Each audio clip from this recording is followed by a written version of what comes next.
நம்முடைய சுவாமி தேசிகன் அடர்புள் அரசினும் அப்படின்னு சாதிக்கிறார். ஸ்ரீ ஆளவந்தார் சொல்லும் பொழுது வேதாத்மா விககேஸ்வரஹா அப்படின்னு. வைணதேயன் யாருன்னா வேதாத்மா, வேதஸ்வரூபம். அந்த வேதஸ்வரூபமா இருக்கிறதுனால பெருமாளை தூக்கி காமிக்கிறார்.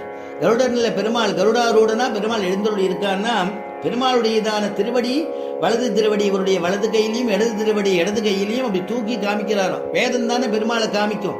அதனால வேத பிரதிபாத்தியனான எம்பெருமான வேதம் காமிக்கிற மாதிரி காமிக்கிறக்கூடியவர் வேதாத்மா விககேஸ்வரோய வணிகா விககேஸ்வரன்னு ஸ்ரீ ஆளவந்தார் வினதாசுதனை மங்களாசாசனம் பண்றார். ஆதிசேஷன் என்னென்ன கைங்கரியம் பண்றார், இவர் கருட பகவான் என்னென்ன கைங்கரியம் பண்றாருன்னா பெருமாளுக்கு ஆசனமாக இருக்கார். பெருமாளுக்கு ஆசனம்னா பறவை தானே ஆசனம். எல்லா இடத்துக்கும் போறதுக்கு யாருக்காவது காப்பாற்றணும்னா ஓடி வருது. ஆசனமாகவும் இருக்கார். அதே சமயத்துல அவருடையதான தேர் கொடியில கோயிலுடைய துவயஸ்தம்பத்துல கொடியாகவும் இருக்கார் வைணதேயன். அதனால அங்கேயும் இருந்து கைங்கரியம் பண்றார். அதனால பெருமாளுக்கு பாதுகையாகவும் இருக்காருங்கிறார். அதனால நிவாச செய்யார் பாதுகாம்சராய் பாதுகாம்சமாய். பாதுகையா எங்க இருக்காருன்னு திருவேந்திபுரம்ங்கிற திவ்ய தேசம். அந்த திவ்ய தேசத்துல சுவாமி தேசிகன் மங்களாசாசனம் பண்ணும் பொழுது அரவும் கருடனும் அன்புடன் ஏந்தும் அடியிரண்டும் அப்படின்னு சாதிக்கிறார். அரவும்னா ஆதிசேஷன் அர்த்தம், கருடன்னா வைணதேயன் அர்த்தம். அந்த அரவும் கருடனும் அன்புடன் ஏந்தும் அடியிரண்டும் அப்படின்னா பெருமாளுடைய திருவடியை ரெண்டு பேரும் சேர்ந்து தாங்குறாளாம். பாசத்தோட தாங்குறாளாம், கைங்கரியத்தோடு தாங்குறாளாம், பக்தியோட தாங்குறாளாம். அதனால அரவும் கருடனும் அன்புடன் ஏந்தும் அடியிரண்டும் அப்படின்னு அனுபவிக்கிறார் சுவாமி தேசிகன். அப்படி ஆச்சாரியன். இன்னொரு விஷயம் என்னன்னா சுவாமி தேசிகனுக்கு கருடாழ்வான் ஒரு ஆச்சாரியனாக ஆகணும். எப்படி ஆச்சாரியன்னா கருடாழ்வா சுவாமி தேசிகனுடையதான மாத்துலர் அப்புள்ளார்னு திருநாமம். அந்த அப்புள்ளார் மூலம் அப்புள்ளார் வைணதேயனை உபாசனை பண்ணக்கூடியவர், கருடாம்சம்னே சொல்லுவார். அவர் இவருக்கு கருட மந்திரத்தை உபதேசம் பண்ணதுனால அவர் ஒரு ஆச்சாரியனாக ஆகணும். அதனால அப்படிப்பட்டதான ஆச்சாரியனை ஸ்மரிச்சுண்டு ஆரம்பிக்கணுங்கிறதுனால அடர்புள் அரசினும் அப்படின்னு ஆரம்பிக்கிறார்.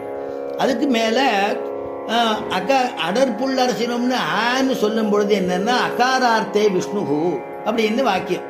எங்கெங்க அகாரம் இருக்கோ அகாரார்த்தே விஷ்ணுகு. ஏன்னா பிரணவத்துக்கு 3 தானே வருது, ஆ ஊ ம.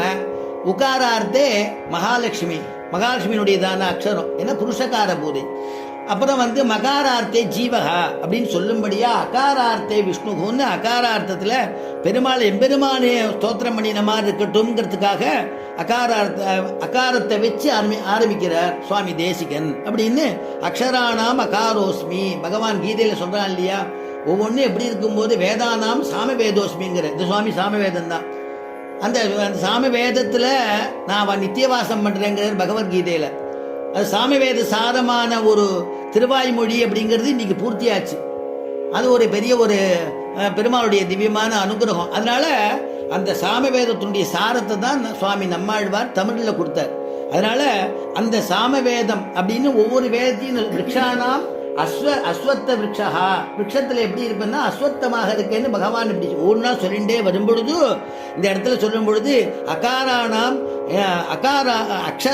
அகாரோஸ்மி, அக்ஷரத்துல நான் அகாரமாக இருக்கிறேன். அதே மாதிரி அந்த அகாரத்தை வச்சு ஆரம்பிக்கிறார் நம்முடைய சுவாமி தேசிகன் அடர்புள் அரசினும்னு. திருப்பானாழ்வாரும் அவர் சுவாமி ஆரம்பிக்கிறதையும் அவர் அபலநாதிபிரான்னு ஆரம்பிக்கிறார். அதுலயும் அகாரத்தை வச்சுதான் அவர் ஆரம்பிக்கிறார். என்ன பெருமாளுக்கு ஒரு நன்றி கடன் அவன் தானே பாட வச்சிருக்கான்.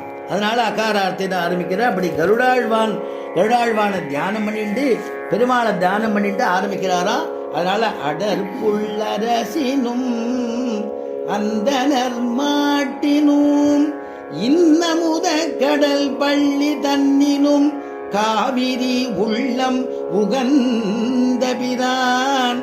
அடர்புள் அரசினும் அந்தனர் மாட்டிலும். அந்தனர் மாட்டிலும் மாடுன்னா வேதம்னு அர்த்தம். அந்தனர் மாடுன்னா நம்ம பிராமணோத்தமாலாம் அத்தியனம் பண்ணக்கூடியவ. அத்தியனம் பண்ணி பெருமாளுக்கு வேதத்தினால கைங்கரியம் பண்ணணும். அதனால இங்க சொல்றார் பிராமணருடைய தனம், பிராமணானாம் தனம் வேதா. பிராமணருடைய தனம் நமக்கு என்ன தனம்னா வேதம் தான் தனமா. அந்த வேதத்தை நம்ம அத்தியனம் பண்ணணும். வேதத்தை உபாசனை பண்ணணும். அதனால தான் மகான்கள்லாம் பிரம்ம யஜ்யம்னு ஒன்று பண்றா. நம்ம ரங்கநாதனோட எத்தனை பேர் வேதம் சொல்லிட்டே பின்னாடி போறா. பெருமாளோட அனுயாத்திரை பெரிய பாக்கியம் இல்லையா? அதனால அடற்புள் அரசினும் அந்தனர் மாட்டினும்